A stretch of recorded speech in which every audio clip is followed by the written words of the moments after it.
ভাই আমরা ভিডিওতে দেখি আপনি বলেন যে এটা জিনপুরের দোকান, আসলে কি জিনপুরের হ্যাঁ দোকান? ভাইজান, এটা জিনপুরের দোকান। কি বলেন, মিষ্টি খেতে আবার জিন আসে? হ্যাঁ ভাইজান, এই দোকানে অবশ্যই মিষ্টি খেতে জিনপুরিরা আসে, কারণ আমরা পাক পবিত্র ভাবে কাজ করি, একদম ফ্রেশ ভাবে কাজ করি। আমাদের কারখানায় ঢুকা দেখতে পারবেন, একদম ফ্রেশ দোকান।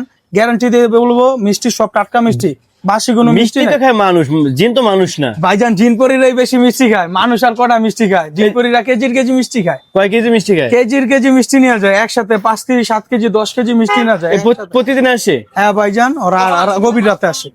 হ্যাঁ, ওরা গভীর রাতে আসে ভাইজান। যখন মানুষ না থাকে? হ্যাঁ, যখন মানুষ না থাকে, চাপ কম থাকে, তখন ওরা রিল্যাক্স আসে, আইসা দুই চারটা কথা বলে, একদমই মিষ্টি কিনে না।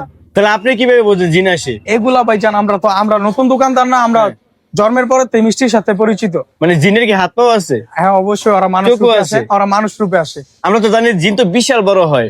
ভাইজান না, এটা ওরা মানুষ রূপে আসেন, হুজুর বেশে আসে এবং পাক পবিত্র বেশে আসে। ওরা কি মানে টাকা দেয় নাকি অন্য কিছু দেয়? ওরা টাকা দিয়ে মিষ্টি খায়, টাকা ছাড়া মিষ্টি খাবে না, ফ্রিতে মিষ্টি খাবে না। আর আপনি যেই দামে বলবেন ওই দামে মনে করেন মিষ্টি কিনে নিয়ে যাবে। যদি বেশি কম হয় তাহলে আপনার দোকানে ক্ষতি তা আসলে জিনের টাকা পাই কই ভাই? ওরা ভাইজান, ওরা তো অবশ্যই ইনকাম করে, কারণ ইনকাম না করলে ওরা টাকা ছাড়া করতে মিষ্টি খাইতেছে।